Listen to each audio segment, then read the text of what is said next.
Transformer utilisation factor. Transformer utilisation factor का प्रयोग rectifier circuit में किया जाता है, क्योंकि रेक्टिफायर को इनपुट सप्लाई ट्रांसफॉर्मर के माध्यम से दी जाती है, तो उस ट्रांसफॉर्मर का यूटिलाइजेशन फैक्टर ज्ञात किया जाता है। यूटिलाइजेशन फैक्टर का मतलब है कि ट्रांसफॉर्मर के द्वारा दी गई इनपुट पावर का रेक्टिफायर कितना यूटिलाइजेशन अर्थात उपयोग कर रहा है और कितनी पावर नष्ट हो रही है। ट्रांसफॉर्मर यूटिलाइजेशन फैक्टर का मान 0 से 1 के मध्य होता है, तो ट्रांसफॉर्मर यूटिलाइजेशन फैक्टर का मान जितना ज़्यादा होगा उतना ही अच्छी दक्षता के साथ रेक्टिफायर कार्य करेगा।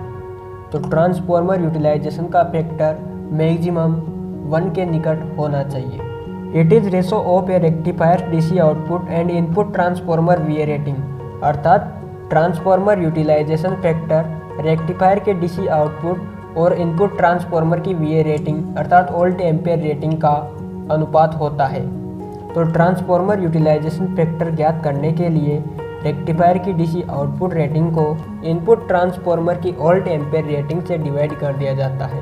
ब्रिज रेक्टिफायर में एसी सप्लाई को डीसी में बदलने के लिए सर्वप्रथम ट्रांसफॉर्मर द्वारा स्टेप डाउन किया जाता है, फिर रेक्टिफायर सर्किट को दिया जाता है और रेक्टिफायर द्वारा डीसी सप्लाई आउटपुट में प्राप्त की जाती है। तो इनपुट में दी गई पूरी की पूरी पावर डीसी सप्लाई में कन्वर्ट नहीं होती, कुछ पावर लॉस हो जाती है।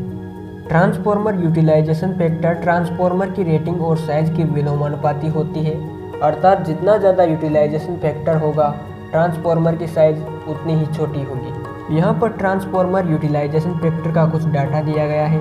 तो सर्वप्रथम हाफ वेव रेक्टिफायर का ट्रांसफॉर्मर यूटिलाइजेशन फैक्टर 0.2865 होता है, अर्थात यदि हम हाफ वेव रेक्टिफायर को 100 वोल्ट एम्पियर इनपुट सप्लाई दें तो हमें आउटपुट में 28.65 वोल्ट एम्पियर आउटपुट मिलेगा, अर्थात बहुत कम आउटपुट हमें हाफ वेव रेक्टिफायर से प्राप्त होता है।